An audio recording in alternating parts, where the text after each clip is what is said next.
Ala bidzikrillahi tatmainnul, itulah maksudnya zikir atau ingat itu di situ.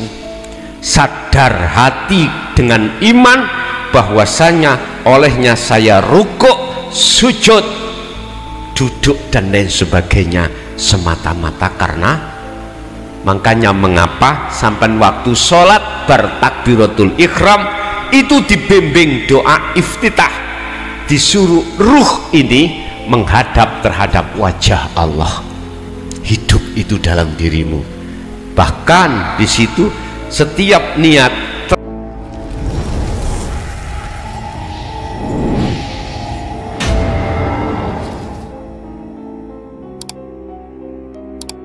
silakan jasmani kita melakukan syarat rukuni sholat, membaca fatihah, membaca tahmid dan lain sebagainya. Tapi ingat, ruhaniyahmu itu harus yakin merasakan yang menggerakkan kau siapa adalah Allah. Hidup tadi dalam dirimu, rasakan terus itu mulai awal sampai akhir, mesti nikmat hatimu. Ala bidzikrillahi tatmainnul, itulah maksudnya zikir atau ingat itu di situ. Sadar hati dengan iman bahwasanya olehnya saya rukuk, sujud, duduk dan lain sebagainya semata-mata karena. Makanya mengapa sampai waktu sholat bertakbiratul ihram itu dibimbing doa iftitah, disuruh ruh ini menghadap terhadap wajah Allah. Hidup itu dalam dirimu. Bahkan di situ setiap niat terakhir mesti ditutup lillahi, tidak karena surga, tidak karena neraka, tidak karena pahala, tidak karena kewajiban, tidak karena apa-apa. Satu hal, lillahi ta'ala, karena Allah. Disebut lillahi ta'ala karena kita bisanya berdiri rukuk sebab ada yang mendirikan dan merukukkan dan lain sebagainya. Hati sadar kalau itu Allah hidup, berarti itulah disebut lillahi. Wa asyhadu anna Muhammadar Rasulullah, dan saya bersaksi sesungguhnya Muhammad itu adalah utusan Allah. Ini pun salah paham jenengan ya. Jenengan bersaksi terhadap Kanjeng Nabi itu jenengan sudah pernah ketemu tah? Dereng. Nggih, pun. Semua jawaban gitu karena kita bukan termasuk zaman kenabian dulu, tidak bisa menyaksikan. Kalau yang dimaksud Muhammad iku ibnu Abdillah, tetapi biar sampai persaksian syahadat yang kedua betul, maka saya masukkan, saya tarik dari sudut pandang hakikat bukan syariat. Siapakah Muhammad?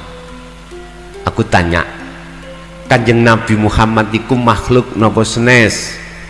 Makhluk ya? Sepakat? Kita juga makhluk, sepakat? Oke.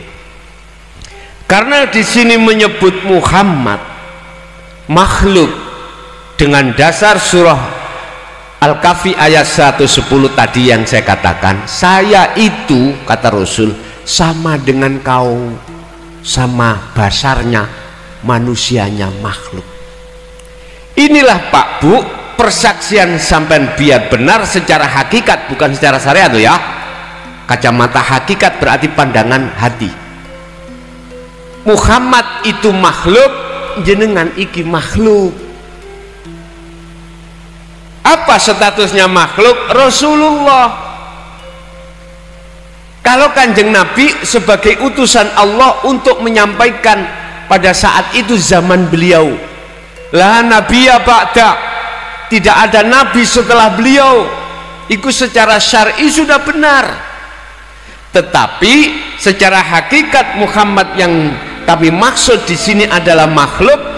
Bisanya jenengan kesini sinten sing utus rene?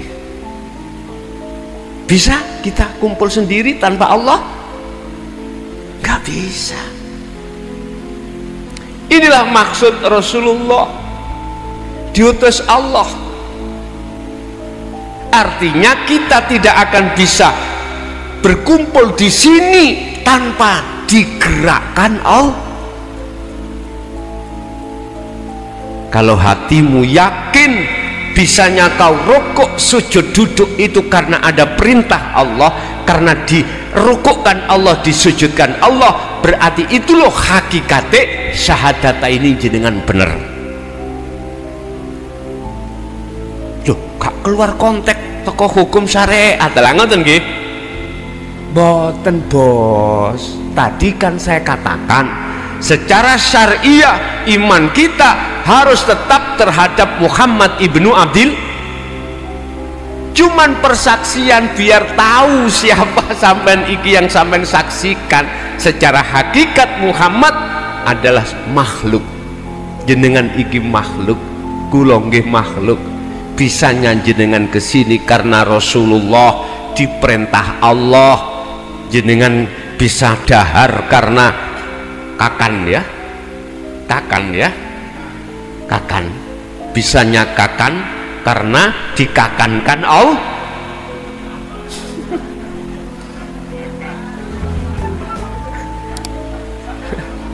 Nggih ngeten iki cara basa Madura saged dikedik-kedik ngeten iki. Dadi jenengan akan bisa mengenal mahuwa Allah, mahuwa Muhammad.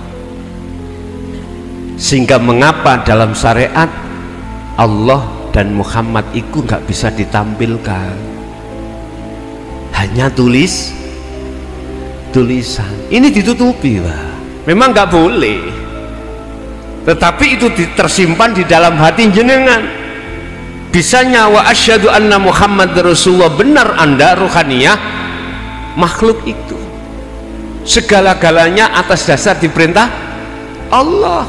Coba sampai kalau mengatakan ISIS ini dari apa? Dari udara apa dari listrik? Jelas dari udara yang digerakkan oleh kipas sangat ya.